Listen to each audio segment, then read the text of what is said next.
السلام علیکم ناظرین، سلامتی ہو آپ پر جہاں بھی آپ ہوں۔ کیلنڈر پر آج تاریخ ہے 20 رجب المرجب، انگریزی تاریخ 22 فروری ہے۔ اپنے میزبان راہی حجازی سے عالمی خبریں سنیے۔ طالبان کے ساتھ سفارتکاری سب کے مفاد میں ہے۔ افغانستان کے لیے امریکہ کے خصوصی نمائندے تھامس ویسٹ نے کہا ہے کہ طالبان کے ساتھ سفارتکاری سب کے مفاد میں ہے اور افغانستان کی صورتحال سے نمٹنے کے لیے اس وقت یہی واحد آپشن ہے۔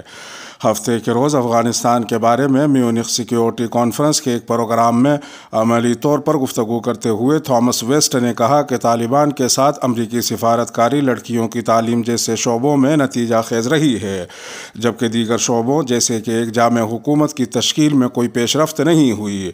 تھامس ویسٹ نے مزید کہا کہ ہمارا خیال یہ ہے کہ ہم سب کو طالبان کے ساتھ سفارتکاری جاری رکھنی چاہیے، یہ ہمارے اجتماعی مفادات کو پورا کرتی ہے۔ اس وقت یہی ہمارا آپشن ہے جو ہم آگے دیکھ رہے ہیں۔ تھامس ویسٹ نے کہا کہ امریکہ امید کر رہا ہے کہ طالبان لڑکیوں کی تعلیم اور جامع حکومت کے حوالے سے اپنے وعدوں کو پورا کریں گے۔ تھامس ویسٹ نے کہا کہ ایک جامع حکومت کی تشکیل نہ صرف امریکہ کی کول ہے بلکہ ایران، پاکستان اور وسطی ایشیائی ریاستیں، چین اور روس بھی اس کول میں شریک ہیں۔ انہوں نے کہا کہ ہمیں افغان معاشرے کے تمام طبقات کے ساتھ بات چیت کو آگے بڑھتے ہوئے دیکھنا چاہیے۔ تکمیلی تلبینہ، طاقت، صحت اور شفا کے لیے سنت اور طب نبوی کا بہترین نسخہ ابھی آرڈر کریں۔ کم پیسے میں ہمارے ساتھ بزنس شروع کریں۔ بھارت بھر سے ڈسٹریبیوٹر بننے کے لیے کال کریں 8698242261۔ Takmeeli herbal health care, Malegaon, India. ہمیں بیرون ملک موجود خواتین نے طالبان حکومت کے خلاف احتجاج کرنے کی ترغیب دی۔ کابل میں خواتین کے محفوظ گھر سے 29 خواتین کو غائب ہوئے 10 دن گزر چکے ہیں اور اب افغان وزارت داخلہ نے ان میں سے متعدد خواتین کی ویڈیو جاری کی ہے۔ یہ خواتین تاحال حراست میں ہیں۔ زیر حراست خواتین میں سے کچھ نے ویڈیو میں اعتراف کیا ہے کہ انہیں بیرون ملک خواتین نے طالبان حکومت کے خلاف احتجاج کرنے کی ترغیب دی تھی۔ زیر حراست ایک خاتون نے کہا کہ بیرون ملک موجود نیلوفر ایوبی، مترا مہران، عطیہ مہربان، ہدا خاموش اور زہرا موسوی وغیرہ ان خواتین نے ہمیں کہا کہ ہمیں طالبان حکومت کے خلاف احتجاج کرنا چاہیے۔ ویڈیو میں موجود ایک اور خاتون نے کہا کہ بدھ کے روز رحمان نامی شخص نے ہمیں فون کیا اور ایک کوڈ مانگا اور اس کوڈ کے ذریعے وہ ہمیں سیف ہاؤس لے گئے۔ طلوع نیوز تبصرے کے لیے ان زیر حراست خواتین تک نہیں پہنچ سکا۔ وزارت داخلہ نے کہا کہ فی الوقت زیر حراست خواتین کی زندگیوں کو کوئی خطرہ نہیں ہے۔ وزارت داخلہ کے ترجمان عقیل اعظم نے کہا کہ احتجاج کرنے والی خواتین جنہوں نے طالبان کے خلاف نعرے لگائے تھے ان کو حال ہی میں طالبان کی فورسز نے حراست میں لیا تھا۔ انہوں نے اپنے تبصروں میں اعتراف کیا کہ انہیں بیرون ملک سے مدد مل رہی ہے اور انہیں اپنے کیے پر پچھتاوا ہے۔ اس وقت ان کی جان کو کوئی خطرہ نہیں ہے۔ مزید خواتین بھی ملازمتوں پر واپس آئیں۔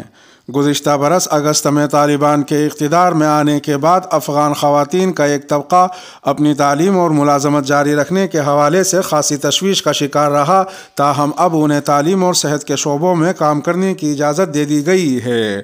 ایسے میں ایک افغان خاتون ڈاکٹر کو توقع ہے کہ مزید خواتین بھی اپنی ملازمتوں پر واپس آئیں گی۔ ملالہ رحیم فیضی کو حال ہی میں افغانستان کے سب سے بڑے زچگی اسپتال کا فزیشین ان چیف مقرر کیا گیا ہے۔ وہ گزشتہ سال طالبان کے اقتدار میں آنے کے بعد اس طرح کے عہدے پر مقرر ہونے والی پہلی خاتون ڈاکٹر ہیں۔ اسپتال کی فزیشین ان چیف ملالہ رحیم فیضی کا کہنا ہے کہ حکومت تبدیل ہونے کی وجہ سے مسائل کا سامنا کرنا فطری ہے۔ یہ ایک بڑی سیاسی تبدیلی تھی لیکن مسائل بتدریج حل ہوتے جاتے ہیں۔ انہوں نے بتایا کہ میں مستقبل کے حوالے سے پر امید ہوں۔ 400 سے زائد ملازمین اور عملے میں سے تقریباً 95% خواتین ہیں اور وہ نئی انتظامیہ کے ماتحت کام کر رہی ہیں اور طالبان نے کوئی تبدیلی نہیں کی ہے۔ ملالہ کے مطابق خواتین صحت کے شعبے میں سرگرم ہیں اور پہلے کی طرح اسپتالوں میں کام کر رہی ہیں۔ مجھے یقین ہے کہ خواتین جلد ہی معیشت، قانون اور ادب سمیت دیگر شعبوں میں کام پر واپس آئیں گی۔ واضح رہے کہ اگست 2021 کے آخر میں امریکی انخلا کے بعد طالبان انتظامیہ نے کچھ اساتذہ اور صحت کے شعبے میں کام کرنے والوں کے علاوہ دیگر خواتین سرکاری کارکنوں کو گھر میں رہنے کا حکم دیا تھا۔ حکام کے مطابق سابق حکومت کی خواتین ملازمین کو گھر میں رہتے ہوئے بھی تنخواہیں مل رہی ہیں۔ ہسپتال میں گزشتہ 2 ماہ سے تنخواہیں ریڈ کراس کی بین الاقوامی کمیٹی کی جانب سے ادا کی جا رہی ہیں۔ خاتون نے مرد کو اغوا کر لیا، تشدد اور رہائی کے بدلے تاوان کا مطالبہ۔ مردوں کے ہاتھوں خواتین کا اغوا ہونا آئے دن کی خبر ہے، مگر یمن میں ایک انوکھا واقعہ پیش آیا جہاں خاتون نے نہ صرف مرد کو اغوا کر لیا بلکہ اس پر تشدد کیا اور رہائی کے بدلے تاوان کا بھی مطالبہ کیا۔ الیمن اليوم ویب سائٹ کے مطابق واقعے پر سوشل میڈیا کے اکثر صارفین نے اسے فضول قسم کا ایک مذاق سمجھا تھا، مگر جب پولیس کی طرف سے واقعے کی تصدیق ہوئی اور تفصیلات جاری ہوئیں تو سب دنگ رہ گئے۔ واقعہ یمن کے شہر تعز کا ہے، جہاں کی پولیس نے کہا ہے کہ یمنی خاتون تغرید خالد الشرابی کو اپنے سابق شوہر کو اغوا کرنے، تشدد کرنے اور تاوان کا مطالبہ کرنے پر گرفتار کیا گیا ہے۔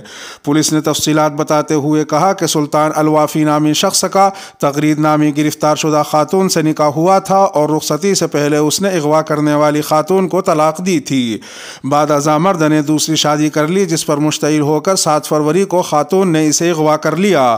خاتون نے اقرار کرتے ہوئے کہا کہ جی ہاں، میں نے اغوا کیا ہے اور اس پر تشدد کر کے اپنی دل کی بھڑاس نکالی ہے۔ اس کے جسم سے تشدد کے باعث بہتے خون کی تصاویر بنائی ہے اور انہیں سوشل میڈیا پر شیئر کر کے اسے عبرت کا نشان بنایا ہے۔ خاتون نے مزید کہا کہ پھر میں نے اسے رہا کرنے کے لیے اس کے خاندان والوں سے تاوان مانگا۔ خاتون نے یہ بھی کہا کہ شادی کے بہانے اس نے مجھے دھوکہ دیا، میری تصاویر سوشل میڈیا پر شیئر کی، ہمارے درمیان ہونے والی باتیں عام کی اور مجھ سے جھوٹی باتیں منسوب کرتا رہا۔ خاتون نے بتایا کہ میں نے اس سے سچی محبت کی تھی، مگر وہ میری امیدوں پر پورا نہیں اترا۔ مجھے بدنام کرنے سے باز رکھنے کے لیے میں نے تمام کوششیں کی، مگر وہ باز نہیں آیا۔ یوگا کرنا غیر اخلاقی اور غیر شرعی ہے۔ کویت میں خواتین کے مغربی حقوق کے سلسلے میں ایک اور تنازع اٹھ کھڑا ہوا ہے۔ یہ تنازع اس وقت شروع ہوا جب ایک یوگا انسٹرکٹر نے اس ماہ کویت کے صحرا میں یوگا کے ایک تفریحی ایونٹ کا اشتہار دیا جسے اسلام پسندوں نے اسلام پر حملہ قرار دیا۔ کئی قانون سازوں اور مذہبی رہنماؤں نے خواتین کے لیے برسرعام یوگا کرنے کو غیر اخلاقی اور غیر شرعی قرار دیتے ہوئے اس پر سوال کھڑا کیا۔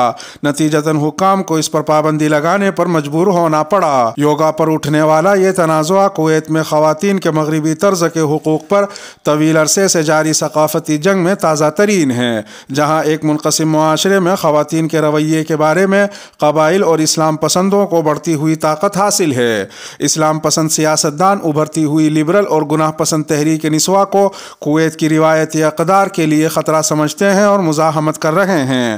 لبرل تحریک نسواں کی سرگرم کارکن نجیبہ حیات نے کویتی پارلیمنٹ کے باہر اس مقام سے جہاں خواتین دھرنا دے رہی ہیں ایسوسیٹڈ پریس کو بتایا کہ ہماری ریاست اتنی تیز رفتار سے پیچھے کی طرف جا رہی ہے، خواتین بڑی تعداد میں اس پارک میں آتی ہیں جہاں دھرنا ہوتا ہے اور آزادی کے لیے نعرے لگاتی ہیں، جس کے بارے میں ان کا کہنا ہے کہ حکام بڑی ثابت قدمی سے اسے سلب کر رہے ہیں۔ قابل ذکر ہے کہ گزشتہ چند ماہ کے دوران کویتی حکام نے ایک مقبول جم کو بند کر دیا تھا جہاں بیلے ڈانس کی کلاسیں ہوتی تھیں۔ واضح رہے کہ بیلے ڈانس میں پیٹھ اور پیٹھ کے نیچے ابھرے ہوئے حصے کو ہیجان انگیز طور پر حرکت دی جاتی ہے۔ حمدان العازمی ایک اسلام پسند ہیں جنہوں نے بیرونی لوگوں پر عرب ورثے کو تباہ کرنے کا الزام عائد کرتے ہوئے اس ورزش کو غلط قرار دیتے ہوئے یوگا کے خلاف تحریک کی قیادت کی۔ اس قیادت کے باعث ملک کے لبرل اور گناہ پسند طبقے کی جانب سے ان پر پسماندہ ہونے کے الزامات لگائے گئے، جس کے جواب میں حمدان العازمی نے کہا کہ اگر کویت کی بیٹیوں کا دفاع کرنا پسماندہ ہونا ہے تو یہ میرے لیے باعث عزت ہے کہ مجھے اس نام سے پکارا جائے۔ واضح رہے کہ شرعی تعلیمات کی بنیاد پر کیے گئے متعدد فیصلوں کے سبب اس وقت کویت کی لبرل اور گناہ پسند خواتین کے ایک طبقے میں برہمی پائی جاتی ہے۔ اس خبر پر آپ حضرات کا کیا سوچنا ہے؟ آپ کی رائے کا انتظار رہے گا۔ آپ اپنی رائے تبصرے کے خانے میں ارسال کر سکتے ہیں۔ روس کا مشرقی یوکرین میں باغیوں کے زیر کنٹرول علاقوں کو بطور آزاد ریاستیں تسلیم کرنے کا فیصلہ۔